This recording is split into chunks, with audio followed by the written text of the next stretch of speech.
We're park hoppers. And we're in the parking structure. And welcome to Disneyland News. So the first thing in the news is we're here in the parking structure and the new Mickey and Minnie's parking structure Mickey head is in. So they have Pixar pals on one side and we're going inside the park To tell the you snow. the latest news.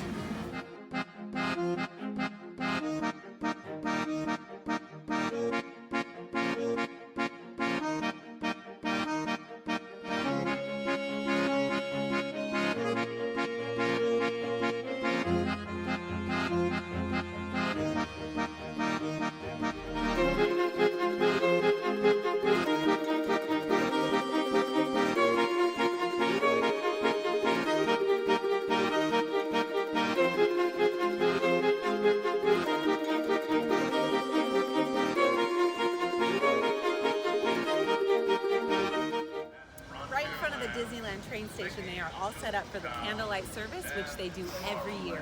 It's such a beautiful tradition where they have singers and an orchestra and a very special narrator, usually a celebrity that everybody knows. Not sure who that one is this year. It's usually reserved for celebrities and Club 33 members and maybe some cast members and things like that. And then everybody else can stand on the sidelines. You can watch from afar on Main Street, and they kind of rope off different areas so you can watch it. They also live stream the entire performance or celebration, so you can watch it on their Instagram live feed and on their website as well. All right, you gotta check out the new entrance in Tomorrowland. It's gonna be so great. But come with me to see even more changes.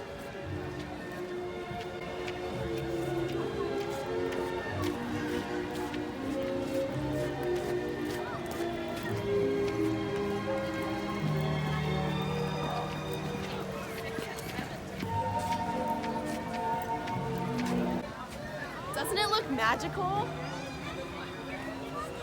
It does. Remain seated with your seatbelt fastened, keeping your hands, arms, feet, and legs inside. As you enter Tomorrowland, the scrims have come down because of the wind and the rain to show the upgraded progress of the entrance walls. Looking closer, there is not much progress. Not sure why this project is taking so long. Perhaps they are rethinking these walls to fit a grand overhaul to this land. In front of Space Mountain, the emergency stairway is continuing to progress. There are new electric fast pass machines in front of the High School Musical Theater. Yes, that is what I'm calling it now. This new system of electric fast pass machines will allow people to get any fast pass they want around the park, and the park will gain all the space back from those fast pass machines in front of each ride. They have been testing this for the last month, and so far, so good. Okay, listen. Duckling, how do you feel about being in Disneyland? Fascinating. Here we are at Snow White's Scary Adventures, and soon the scary is going away. They're adding some scenes to make it make sense, and it's going to be a little bit less scary. So let's write it how it is now, and then talk about the changes they're going to be adding as we write it. When this ride first opened in 1955, it was called Snow White and Her Adventures, and you in the car represented Snow White. The evil queen was trying to get you. In 1983, it was refreshed, and they put Snow White into the ride and renamed it Snow White's Scary Adventure to warn guests that it was scary. At the very end, it has this abrupt ending where the witch drops a rock on your head, and the next scene says, "And they all lived happily ever after." What? Finally, it was announced that in 2020, there will be a brighter version of this ride with 2 additional scenes to help the ending. There will be lighting and projection mapping enhancements as well as new music. One scene will show Snow White walking from her slumber, and the very end will have her reunited with her forest friends. The outside will also be reworked to give this ride a more princess fairy tale look that matches the Sleeping Beauty castle next door. It closes January 7th, so get your last ride in soon. It is projected to reopen July 17th, 2020 on the 65th anniversary of this ride.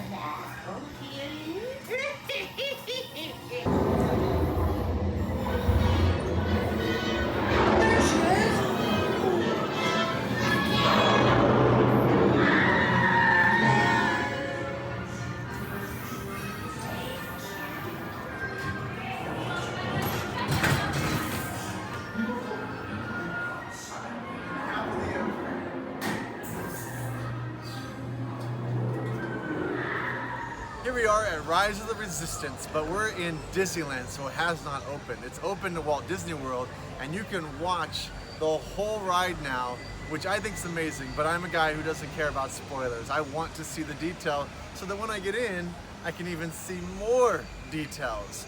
After watching the ride along, a few things I noticed were the hologram of Rey was insanely amazing. The entire room filled with stormtroopers. I cannot wait. And all of the interactive elements, like Kylo Ren looks so realistic, and you know he's not there, but it's just incredible to see all these different characters playing a role. One cool thing I love about this land is all the noises all around. I would like to hear Star Wars music playing at all times. Suspenseful, you know, star battles, which it's missing, but I do love the fact that there's all these things happening in the bushes. It sounds like there's aliens or beings from other planets right behind you at all times, or some sort of animal. It's just really incredible.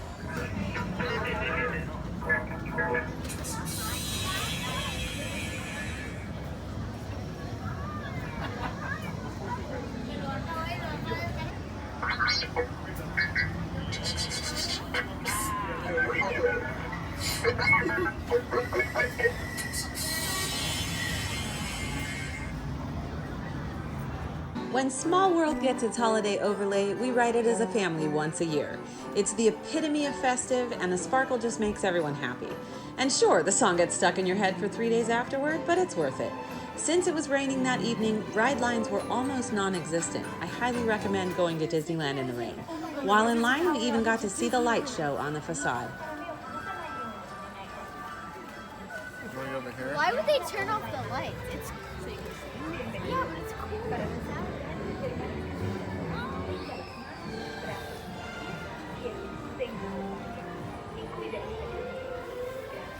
I was like, did the ride shut down?